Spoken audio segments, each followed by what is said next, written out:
Una sa lahat, e-trike sa Pasay City, nakabangga. Boom! Oh, sheesh! Tumakas kaya't hinabol ng ilang rider. Ang matindi pa, nag-counterflow ang e-trike. Oh, counterflow!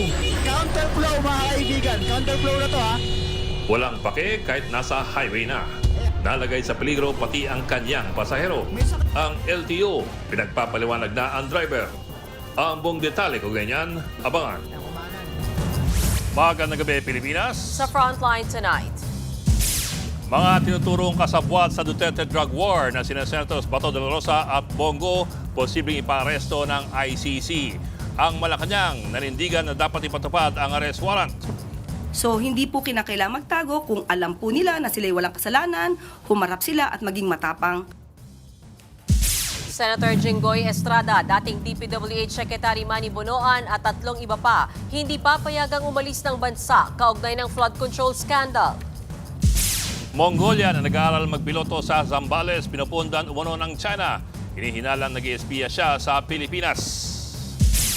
2 congressman sa Central Luzon itinuturing ng persons of interest sa mga iligal na paggawaan ng milyon-milyong piso halaga ng sigarilyo. Debate ni na Senator Rodante Marcoleta versus retired Supreme Court Justice Antonio Carpio tungkol sa West Philippine Sea. Handa raw i-organize ng Philippine Bar Association. Bako-bako at sira-sirang bahagi ng Maharlika Highway balak ayusin bago ang Semana Santa.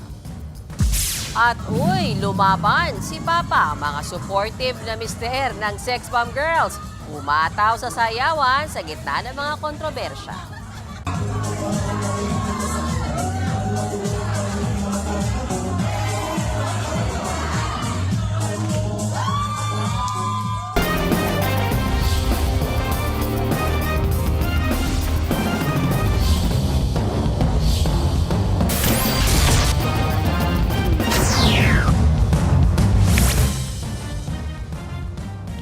Obligado raw ang Malacanang na arestuin ang mga sangkot sa Duterte drug war basta't may ilabas ng arrest warrant ang ICC.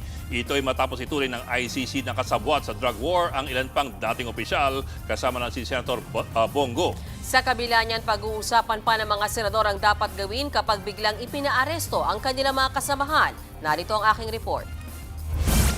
Senators Bato de la Rosa at Bongo. Kabilang sila sa 8 pinangalanan ng International Criminal Court o ICC bilang co-perpetrator o kasabwat ni dating Pangulong Rodrigo Duterte para sa kasong Crimes Against Humanity kaugnay ng drug war. Pero ang tanong, sakaling maglabas ng arrest warrant kina de la Rosa at Go, protektado ba sila ng Senado? Ayon kay Senate President Pro Tempore Ping Lacson, imumungkahi niya kay Senate President Tito Soto na pagmitingan na ito para makabuo ng konsensus ang Senado. Kasi concern namin lahat yan kasi mga colleagues namin yung involved. So kailangan pag-usapan na namin. Kesa doon sa intay pa ba namin magkaroon ng warrant, magkaroon ng issue, magkaroon ng gulo na wala kaming nakareding action taken.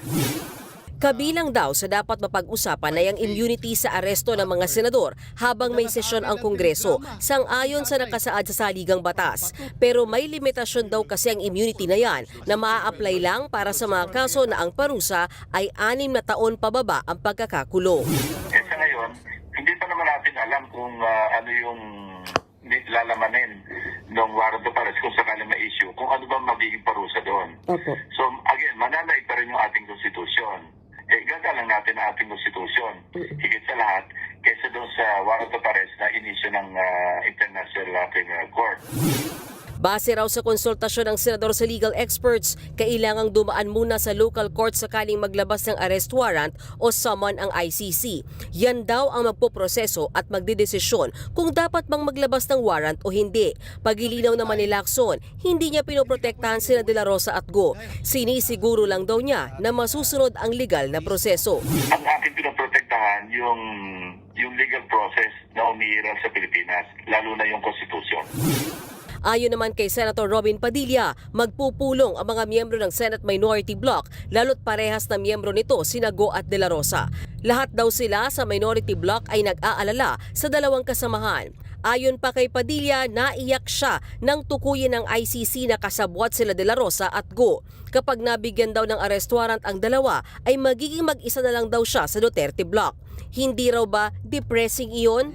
Kumpiyansa naman ang senador na mapoprotektahan ang liderato ni Senate President Soto, Sinago at De La Rosa mula sa pag-aresto ng ICC tulad ng ginawa noon kay dating Senator Antonio Trillanes IV. Pero pagilinaw ni Lacson, ang protektahan natin yung ating umiiral na batas, yung ating umiiral na konstitusyon. Hindi tayo dapat magprotekta kung kanino man. giit naman ng Malacanang kapag may warrant of arrest na, dapat yang ipatupad. Ayon pa kay Palace Press Officer Undersecretary Claire Castro, hindi dapat magtago kung wala namang kasalanan. Kung kayo magtatago, ano bang ibig sabihin yan? Kayo ba'y may kasalanan? Tinatago nyo para hindi po kayo madinig at ma-escape kayo or ma-evade the liability of what you had done? So, hindi po kinakailangan magtago kung alam po nila na sila'y walang kasalanan, humarap sila at maging matapang. Hindi naman daw kailangan bantayan ang mga pinangalanang umano'y kasabwat lalo't wala pa namang valid warrant laban sa kanila. Pagilinaw naman ni ICC Assistant to Counsel Attorney Cristina Conti sa programa ng Ted Filon at DJ Chacha, wala pang usapan tungkol sa arrest warrant laban sa mga umano'y kasabwat ni Duterte.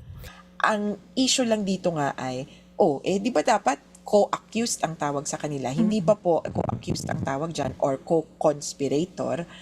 Mas ang siste ay sila ay may kanya-kanyang role. Kung sakasakaling matutukay ng ICC na sila ay one of the most responsible.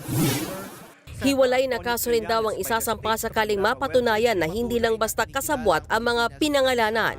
May sariling larga, may sariling buhay, yung magiging kaso nila. Kaya po, huwag kabahan yung iba na, naku, attorney, kailangan ihabol dun sa kaso ni Duterte. Hindi po. Pwede namang hiwalay yung kanya.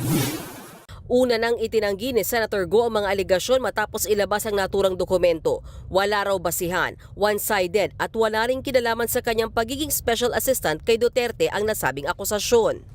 Samantala, hanggang ngayon, wala pang pahayag si Senator De La Rosa na hindi pa rin pumapasok sa Senado mula nang umugong na may arrest warrant na siya sa ICC noong November 2025. Nagbabalita mula sa Frontline, Mean Los Baños, News 5.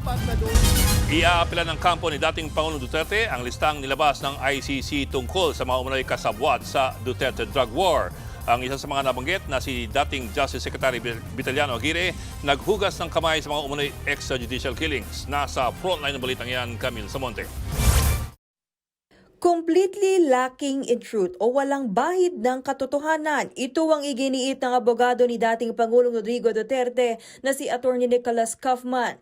Sa inilabas na listahan ng International Criminal Court Prosecutor's Office, 8 co-perpetrator o kasabwat daw ni dating Pangulong Rodrigo Duterte sa kasong crimes against humanity kaugnay ng drug war. Ayon kay Kaufman, sensational at politically motivated ang paglabas ng listahan. Idinisenyo raw ito para wasakin ang Senado. Patutunayan daw ng defense team na wala itong katotohanan. Walang inilalabas na arrest warrant sa 8 itinuturong kasabwat ng dating Pangulo. Ang mga umano'y kasabwat ay nanilbihan sa ilalim ng Duterte administration, habang ang ilan ay konektado sa dating Pangulo noong alkalde pa siya ng Davao City. Kabilang dyan si dating PNP Chief at ngayon Senador Ronald Bato de la Rosa, Senador Bongo, dating Justice Secretary Vitaliano Aguirre, dating PNP Acting Chief Vicente Danao, at namayapang PNP Chief Camilo Casculan.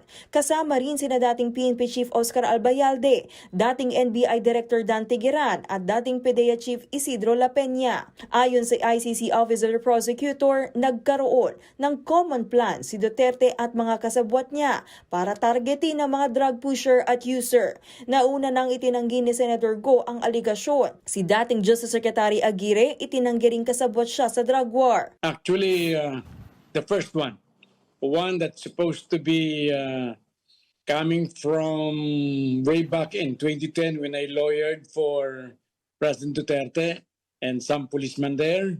I was lawyer for Duterte. Cite it be a crime. No, even in anywhere else. So why cite it? What did I do? I did not. I just lawyer for Duterte. I just give them advice. I've never been a member of the AJK. Ang Ang misis ng yumaong dating PNP Chief Camilo Casculan, kinwestiyon din ang pagsama sa listahan ng kanyang namayapang asawa. Kung buhay pa raw ang kanyang mister, ay magle-lecture tungkol sa Oplan Tukhang, Oplan Double Barrel at High Value Target o HVT. Paliwanag naman ni ICC Assistant Counsel Attorney Cristina Conti, hindi pa naman maituturing na sangkot ang mga pinangalan ng kasabwat. Hindi rin daw sila obligadong magbigay ng pahayag. Nabanggit lang ang mga pangalan nila sa kwento ng kung ano ang responsibilidad ni Duterte. Lahat ng tumulong dun sa quote-unquote bida, ang bida natin si Duterte, ay kailangang mabanggit. Kahit na in some way supporting actor sila, kabahagi sila nung naging sistema. Ang issue lang dito nga ay, di ba dapat co-accused ang tawag sa kanila? Hindi pa po co-accused kung sakasakaling matutukay ng ICC na sila ay one of the most responsible. Sa February 23 ang confirmation hearing ni dating Pangulong Duterte. Dito tutukuyin kung may sapat na basihan para litisin ang dating Pangulo sa The Hague. Nagbabalita mula sa Frontline, Camille Samonte, News 5. May inilabas ng precautionary hold departure order ang Manila Regional Trial Court laban kina Senador Jinggoy Estrada, dating DPWH Secretary Manny Bonoan at iba pang sangkot sa flood control scam. Ayon sa korte, posible raw kasi silang umalis ng bansa sa gitna ng gumugulong na investigasyon. Nagbabalik si Camille Samonte. Wala pa mang formal na kaso sa korte, hindi napapayagang makalabas pa ng Pilipinas sina Senador Jinggoy Estrada, dating DPWH Secretary Manuel Bonoan at iba pang sangkot sa flood control scam. Alinsunod yan sa inilabas ng Manila Regional Trial Court Branch 52 na precautionary hold departure order laban sa kanila. Kasama din dyan ang iba pang dating DPWH officials na sina Roberto Bernardo, Henry Alcantara, Gerard Opolencia at ang yumaong si Catalina Cabral. Dahil sa PHDO, hindi muna sila papayagang bumiyahe palabas ng bansa habang gumugulong ang investigasyon laban sa kanila. Nahaharap sila lahat sa reklamong plunder at direct bribery and corruption na inihain sa Department of Justice. Ayon sa DOJ, nakitaan ng korte ng probable cause na maaaring tumakas sa mga nabanggit na pangalan para hindi maaresto sakaling lumabas na ang resolusyon ng panel of prosecutors. Kaya po siya precautionary hold departure order. So by the term precautionary, ibig po sabihin yan na bago pa po ma-file formally yung kaso in court, nag-issue na yung judge or this Branch 52 RTC Manila of the order anticipating that the respondents in these plunder cases pending before the DOJ may evade arrest. Kaya po sila tinatawag na respondents pa rin at hindi accused because they have not yet been formally charged in court. Bago i-anunsyo ang PHDO, naghain naman kanina sa DOJ ng kanyang kontrasalaysay si Bonoan. Muli rin daw siyang aalis ng bansa at ipinaalam niya na ito sa DOJ. Matatanda ang nagpunta ng Amerika noong nakarang taon si Bonoan para samahan ang operasyon ng kanyang asawa. Hindi pa ko alam eh. Pero nakapagpaalam na kayo, sir? Nakapagpaalam na kayo? Yeah, nakapagpaalam pa. Pero sabi ng DOJ, walang saysay ang pagpapaalam ni Bonoan lalo't na ilabas na ng korte ang PHDO. Tanging ang korte lang din daw ang makakapagpasya kung papayagan pa si Bonoan na makalabas ng bansa. Nagbabalita mula sa Frontline, Camille Samonte, News 5. Ang Sandigan Bayan na naghain ng not guilty plea para kay dating Senador Bong Revilla Jr. para sa kasong malversation. Yan ay matapos tumanggi maghain ng plea si Revilla nang basahan siya ng sakdal. Ayon sa kampo ng dating senador, may paglabag sa due process sa bahagi ni Revilla. Hindi raw siya nabigyan ng sapat na pagkakataon na matanggap ang mga dokumento kaugnay sa sinampang kaso laban sa kanya. Kaugnay po ito ng sinasabing anomalya sa flood control project sa Pandi, Bulacan. Gugulong ang preliminary conference ng kaso niya sa February 23 hanggang 27, habang ang pre-trial naman ay sasagawa sa March 6. Mini-maintain niya yung position niya na kine-question yung legality or yung validity ng information. And so, para makapag-avail pa siya ng mga remedies na pwedeng ma-avail para questionin yung legality ng information.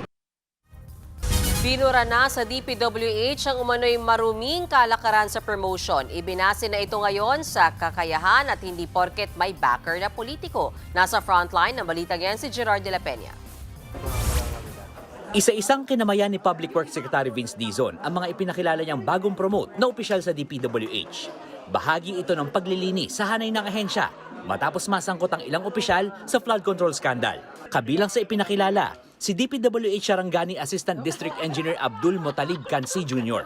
2005 pa lang, engineer na siya ng DPWH. Top-notcher sa District Engineers Candidate Course at Promotion Exam. Pero kahit 10 beses na raw siyang humiling noon ng promotion, hindi raw siya napagbigyan dahil kailangan umano ng backer ng politiko.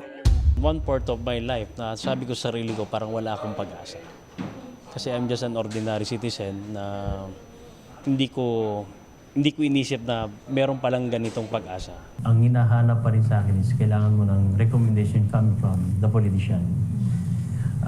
Given the fact I am the top-notcher sa DECC at saka sa promotional exam, pero hindi pa rin siya nagmamatter.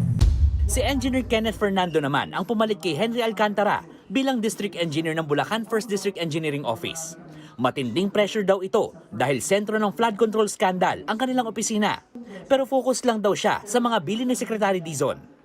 It's an opportunity na mag-reset na lahat ng mga hindi nagagawa dati gawin na ngayon. Ayon kay Dizon, ang promotion ay base sa merito at performance sa trabaho ng mga opisyal. Hindi kaya ng isang sekretary o kahit ng isang presidente baguhin itong ahensang to. Kailangan manggagaling to sa mga tao mismo. At kailangan baguhin natin yung pag-iisip, baguhin natin yung mindset at yung kultura. At yon ang susubukan nating gawin simula ngayon. Samantala, dapat daw abangan mula sa Ombudsman ngayong linggo ang ilan pang malalaking personalidad na mga sangkot sa flood control scam. Ayon kay Dizon, naisumita na nila ang mga nasabing pangalan sa Ombudsman at posibleng sila na raw ang mag-anunsyo sa mga bagong personalidad ngayong linggo. Meron kami mga dinagdag, may high-profile individuals doon. We will submit additional documents. We already submitted sa Ombudsman. I think Bulacan. Okay. So And Davao Occidental. Iba pa yung Cebu. Yung Cebu, this week ata namin i-refer yung Cebu. Nagbabalita mula sa Frontline, Gerard de la Peña, News 5. Posible rin daw kasuhan ng asawa ni Sara Diskaya na si Curly Diskaya dahil sa umano'y ghost project sa Davao Occidental. Ayon yan kay Assistant Ombudsman Miko Clavano. Base raw kasi sa mga affidavit na sinumite ng DPWH, konektado si Curly bilang beneficial owner ng 2 kumpanyang nasa likod ng manumalyang proyekto. May 10 araw si Curly para sagutin ang reklamo. Pero sa ngayon, pahirapan pa raw ang pagtukoy kung si Curly mismo ang nagpapatakbo ng mga sangkot na kumpanya. Una nang nakulong at kinasuhan ng graft at malversation ng asawa ni Curly na si Sara Diskaya kaugnay ng proyekto. Yan po ang isang challenge sa amin na hindi naman siguro lahat ng tao linalagay nila yung pangalan nila mismo sa korporasyon. Kaya kailangan muna namin tignan yung kabuuan ng kwento at tignan kung meron talaga nagpapalikod ng mga korporasyon na ito na sangkot sa flood control projects. 3 pang iligal na paggawaan ng sigarilyo sa Pampanga ang nabisto at sinalakay ng mga otoridad. 2 kongresista na umunay mga tobacco lord ang hinihinalang nasa likod ng mga ito. Nasa frontline ng balitang yan si Brian Castillo. Walang tao nang dumating ang mga pulis at mga operatiba ng Bureau of Customs, BIR at ng Department of Agriculture sa warehouse na ito sa San Fernando, Pampanga. Tanging ang mga naglalakihang makina at kahong-kahong mga sigarilyo ang kanilang naabutan. Senyales na isa na naman itong illegal na factory ng sigarilyo. Nitong Enero lang nagsimula ang operasyon nito. Meat processing plant, ayun ang permit niya. Illegal yung tobacco niya. Yung mga makina niya ay wala ring permit galing sa NPA at yung mga brands niya ay wala rin po. Ibig sabihin, 100% illegal ang ginagawa dito. Inaalam pa ng Department of the Interior and Local Government kung may kaugnayan nito sa mga naunang sinalakay na illegal na planta. Pero kaduda-duda raw nang bigla itong magsara nang mabisto ang unang planta sa Mexico, Pampanga noong Enero. Isa pang warehouse sa San Simon, Pampanga ang sinalakay din ng mga otoridad. Gaya ng unang warehouse, sarado at wala na ring naabutang mga trabahador dito. Kapansing-pansing madilim ang lugar, marumi at may nakasusulasok na amoy. Sa warehouse na ito sa San Simon, Pampanga nakita itong tambak ng mga pinatuyo at dinurog na tobacco. Dito raw kasi nanggagaling yung mga tobakong ibinibigay naman doon sa mga pagawaan para nga gawing isang ganap na sigarilyo. Bukod sa dalawang yan, isa pang pabrika ng sigarilyo ang niray din sa Mexico, Pampanga. Sa tansya ng DILG, tinatayang 450 million pesos ang halaga ng mga nagagawang sigarilyo kada araw mula sa 3 nabistong pagawaan.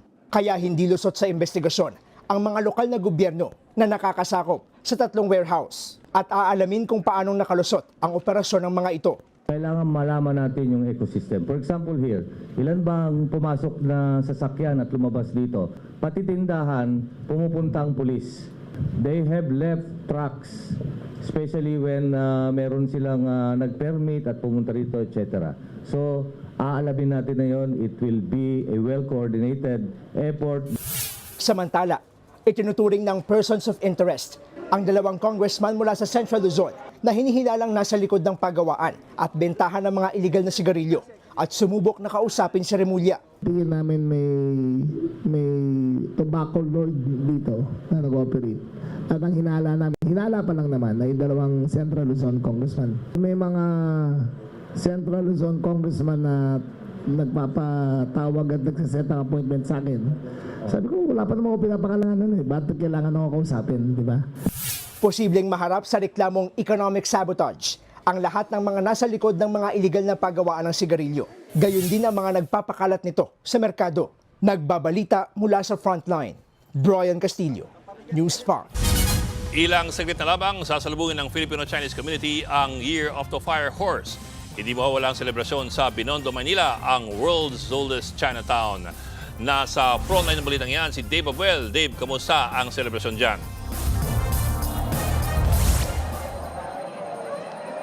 Bok, Xinyan Kuaila, Gongxi Fatsai, o masaya at masaganang bagong taon. Dagsaan na nga yung mga nag-aabang sa Chinese New Year dito sa Binondo, lalo na sa Jones Bridge kung saan marami ang nag-aabang dun sa highlights ng event na drone show at fireworks display.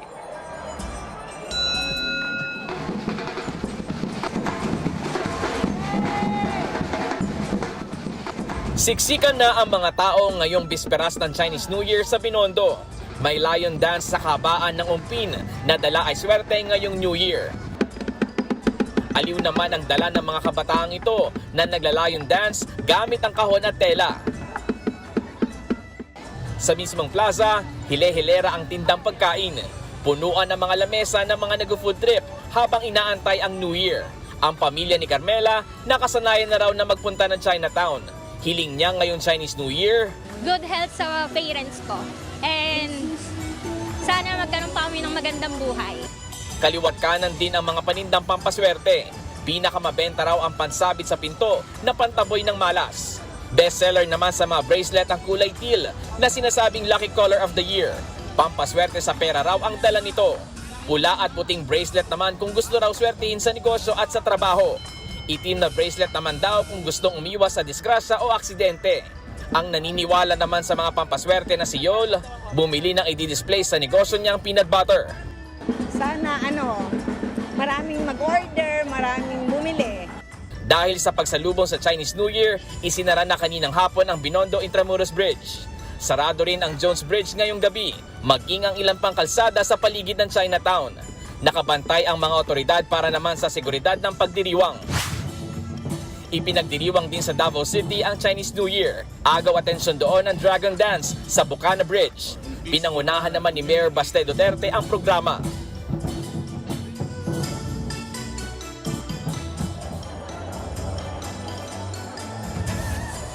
Bukod sa mga LGU officials gaya ni Mayor Isko Moreno at Vice Mayor Chi Atienza, inaasahan din ang pagdalo sa programa ni Chinese Ambassador Jin Kwan. Kabilang din sa highlights ng programa yung drone show na mangyayari mamayang 11:45 PM na susundan naman ng fireworks display pagsapit ng hating gabi.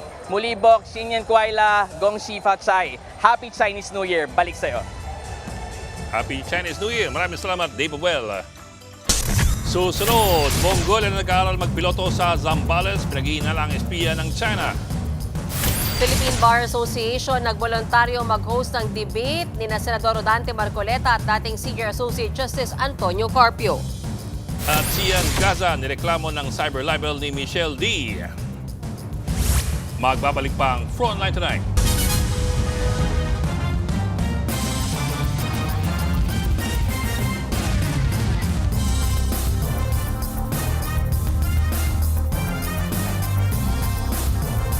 Mga kapatid, Ed Lingaw po, maging maalam at may pakialam sa mga napapanahong balita sa ating bansa. Para sa mas malilimang pagtalakay at paghimay sa mga issue at headlines, mag-follow at mag-subscribe sa social media pages ng News 5.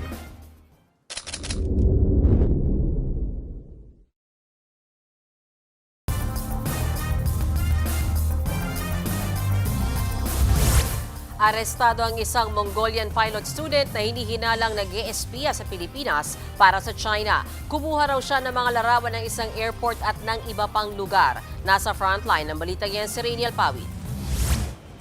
Sa dormitoryong ito sa Iba, Zambales, dinakip ng mga otoridad ang 30 anyos na Mongolian pilot student na si Bold Batar. Sa isinagawang intelligence investigation, nadiskubre ang kakaibang kinikilos ng estudyante.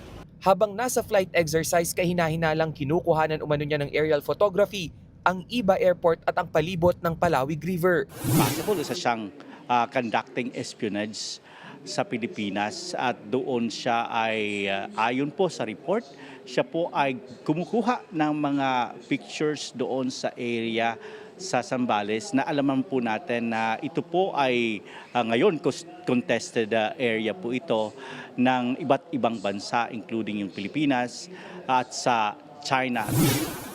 Lalong nakakaduda raw nang hindi idineklara ng estudyante ang pagiging jet fighter pilot nito. Hindi rin niya inilagay sa background profile report na isa siyang militar noong nag-enroll siya sa flying school sa Iba. Jet fighter pilot din siya, nag-aral din siya doon sa China. At isa sa nakikita ng ating intelligence group na possibility po, siya po ay ginagastuhan, finance ng Chinese government. Sabi ng investigating team, nagtapos si Boltar sa University of Mongolia at Civil Aviation University of China. At nakuha niya ang kanyang lisensya bilang jet fighter pilot sa People's Liberation Army Air Force Aviation University.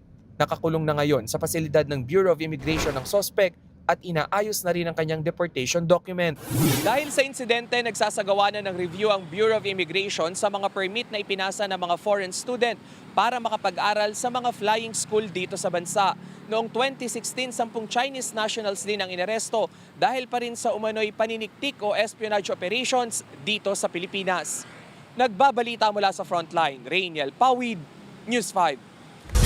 Nag-volunteer ang Philippine Bar Association na mag-host ng debate ni Senador Rodante Marcoleta at dating Supreme Court Senior Associate Justice Antonio Carpio. Ayon sa asosasyon, sila na rin ang bahala sa venue ng public debate. Unang hinamon sa debate sa West Philippine Sea ni Marcoleta, si Coast Guard spokesman Commodore J. Tariela. Pero dapat daw ay kasama sina Carpio at si Institute for Maritime Affairs and Law to si Professor J. Batong Bakal. Agad din namang kumasa si Carpio sa hamon. Dapat magmula sa dalawang bansa ang pagkakaroon ng friendly discussion at healthy dialogue. Ito ang giniit ng Malacanang kasunod ng agam-agam na posibleng malagay sa alanganin ng trabaho ng ilang Pinoy kung patuloy ang pag-atake kay Chinese Ambassador Jing Quan. Ayon sa palasyo, mismong si Pangulong Bongbong Marcos ang nagsabing hindi idedeklarang persona non grata ang ambassador.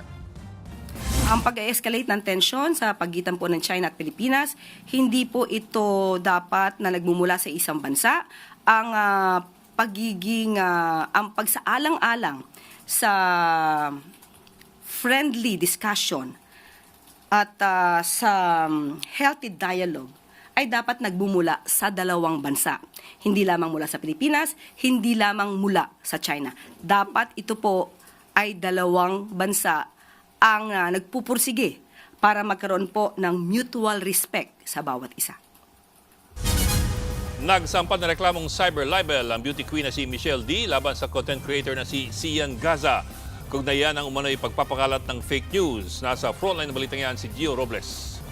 Ito ang unang pagkakataon na umapak sa headquarters ng National Bureau of Investigation sa Pasay ang beauty queen na si Michelle D. Higit 2 linggo mula nang ireklamo sila ng torture at illegal detention ng dating driver ng kaibigang aktres na si Rian Ramos. Pero walang kaugnayan sa sumbong ni alias Totoy ang pakay ng kampo ni D sa opisina ng NBI Cybercrime Division. So today, she filed a cyber libel case against Mr. Sian Gaza and 4 Facebook pages. So yun po yung mga nagpapalabas ng mga false news against Michelle. Layunin daw ni Dee na panagutin ang mga nagpapakalat ng mga malisyoso at maling impormasyon kaugnay sa kanya at kaibigang si Ramos. Alam ko naman na artista ko, I'm a beauty queen also. I know scrutiny is always part of the job. Pero in cases like this, of course, it's a call for accountability against fake news. Hindi po to teleserye.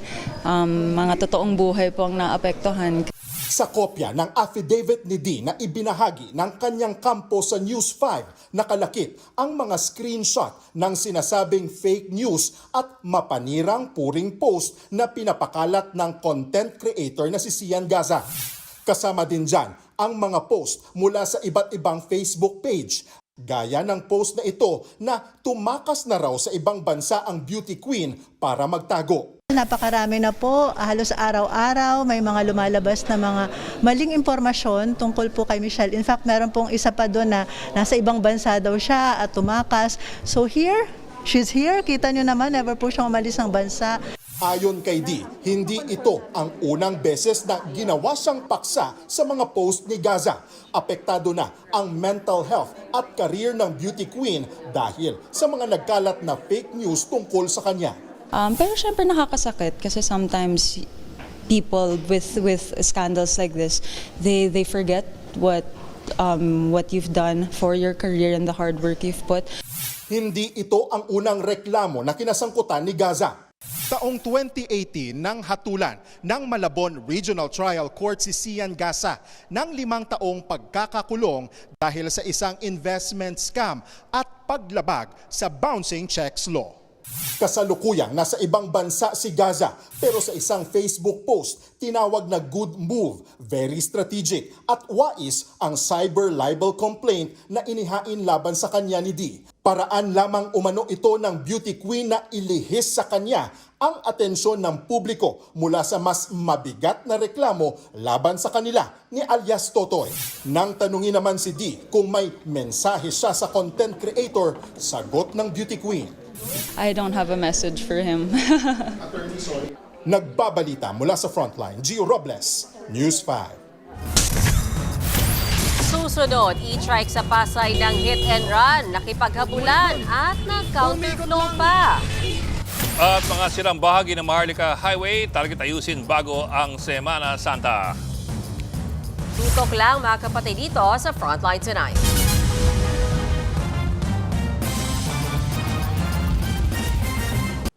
Mga kapatid, Mean Los Baños po, huwag magpahuli sa mga balita at impormasyong dapat ninyong malaman.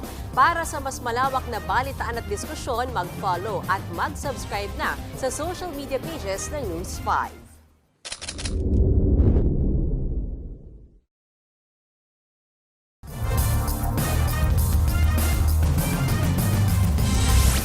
Nang hit and run at nag-counterflow pa ang isang tuk-tuk driver sa highway sa Pasay City.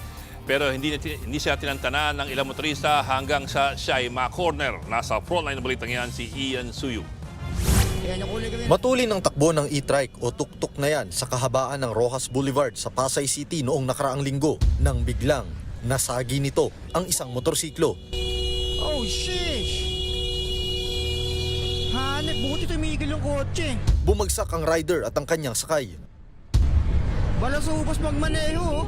Pero sa halip na tumigil, dumire-diretso ang tuktok. Mas humataw pa nga ito sa pagmamaneho. Ang motorista namang nakakita sa insidente, hinabol ang tuktok. Mala fast and furious ang eksena. Ito na po. Rojas Boulevard. Hindi alintana ang peligro kahit meron siyang mga pasahero. May nasagi na siya, hindi pa rin siya tumitigil. Ang alam ko kasi itong mga tuktok or three-wheeler na to, bawal to sa mga national highway eh. Dito na nakihabol ang isang motorcycle taxi rider. Pero ang tuk-tuk driver nagawa pang mag-counterflow. May sakay pa siya. Tumatakbo habang may sakay. O bumalik doon. Umikot lang. O counterflow. Counterflow mga kaibigan. Counterflow na to ha. Ang habulang yan umabot ng mahigit 3 minuto bago ma-corner ng mga motorista. Yan kumanan. Papuntang LRT na to. Pag kumalawa ka din LRT na to eh. O kumanan ulit, umikot lang. Nang makatigil ang rider, dali-daling bumaba ang kanyang mga pasahero. Galit namang binulyawan ng rider na nakasunod ang pasaway na driver. Mula nga sa Rojas Boulevard, umabot dito sa may FB Harrison yung habulan nung rider pati na rin nung tuk-tuk driver. At nang mapatigil nga nila mismo dito sa kinatatayuan ko, nadiskubre nila na may kasama palang mga pasahero ang nasabing driver. Ayon sa pulisya, napag-alamang kolorum pala ang minamanehong e-trike na may biyaheng Baclaran, Buendia. Patong-patong daw ang nalabag ng driver, lalo't mahigpit na ipinagbabawal ang pagdaan ng tuktok sa mga pangunahing kalsada. Disregarding traffic rules talaga yung ginagawa itong mga tuktok driver. Actually, yung area na dinaanan niya, bawal po yan. Bawal po talagang dumaan dito sa Rojas Boulevard, Macapagal Boulevard at saka dito sa EDSA. Sa huli ay nagkaaregluhan ang magkabilang panig at sinagot ng driver ang pagpapaospital ng mga biktima. 70 araw na ring sinuspindi ng Land Transportation Office ang lisensya ng driver. Nakatakda rin siyang ipatawag para pagpaliwanagin sa nangyari. Nagbabalita mula sa Frontline, Ian Suyu, News 5. Ihahabol sa Semana Santa pagkasaayos ng mga sira-sirang bahagi ng Maharlika Highway, partikular dyan ang sa Quezon, Bicol at Samar na maraming buwabiyahe kapag Holy Week. Nasa frontline ng balita ngayon si Gerard de la Peña. Bako-bako at sira-sira ang ilang parte ng Maharlika Highway. Kaya ang target ng DPWH, tanggalin ng mga obstruction o sagabal sa daan at lagyan muna ng pansamantalang tapal ang mga sira bago mag-Semana Santa. Hingi lang ako ng paumanhin sa mga kababayan nating gumagamit ng Maharlika Highway ngayon. Kasi talagang pinapaspasan natin ang lahat ng repairs now. Kasi we are preparing for the Holy Week. Holy Week 2026, nagmihingi ako ng pasintabi at paumanhin kasi talagang full blast tayo nagre-repair sa Maharlika ngayon. Lalo-lalo na sa Quezon, sa Bicol, sa Samar. Ang Maharlika Highway o ang Pan-Pacific Highway, ang pinakamahabang road network sa Pilipinas. Lagpas 3,000 kilometro ang haba nito mula Lawag, Ilocos Norte hanggang Zamboanga City sa Mindanao sa pamamagitan ng kalsada, tulay at ruta ng Roro. Ayon kay DPWH Secretary Vince Dizon, maraming kontraktor na ang nagpahayag ng interes na kumpunihin ang Maharlika Highway. Pero mga malalaking kumpanya lang daw ang papayagan. Hindi ako papayag na mga small contractors ang gagawa na patsi-patsi, maliliit lang na segment of packages na tig 50 million, 30 million, 100 million ang gagawin. Kasi yon ang naging root ng problema kaya never naayos ang Maharlika Highway. Itong mga contractors na ito na malalaki, and these are contractors used by the private sector, ngayon lang talaga sila sasali sa mga projects tulad ng Maharlika. No? And I think testament to sa sisimula ng pagbabalik ng tiwala. Bukod sa Maharlika Highway, tuloy-tuloy din ang EDSA rehabilitation. Mula EDSA Rojas Boulevard hanggang sa Orense sa Makati, may parting may butas pa rin. Inaasahang matatapos ang pagpapagawa sa EDSA mula Rojas Boulevard hanggang Orense sa Mayo.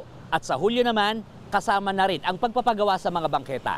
Para mapabilis ang EDSA rehab, hihingi na ng permiso ang DPWH mula sa MMDA para payagan itong makapagtrabaho ng mas mahaba sa Holy Week break.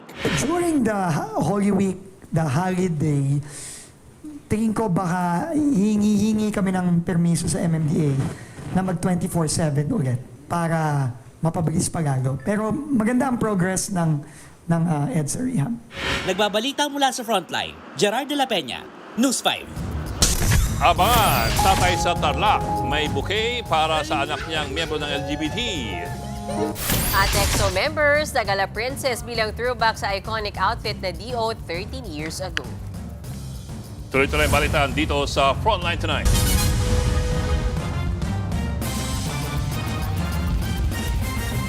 Mga kapatid, Johnny Alipon po, maging updated sa latest entertainment at lifestyle.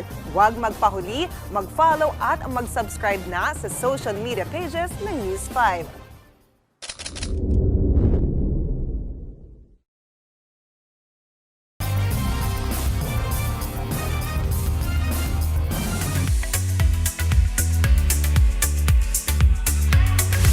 Kinaaliwan ng fans ang bagong groupie ng K-pop sensation na EXO na throwback sa iconic outfit ng isang member. Nakapang princess style shoulder kasi ang grupo in their black outfit. Kuha yan sa backstage ng isa sa kanilang mga performance recently.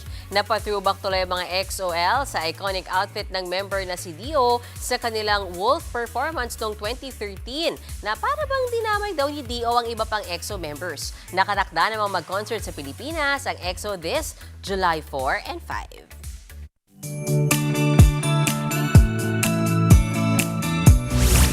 At para naman sa ating pabawang pampagood night, hindi lamang pang-couple ang nagdaang Valentine's Day. Pinatunayan po yan ng isang ama na sinorpresa ang kanyang anak na miyembro ng LGBT.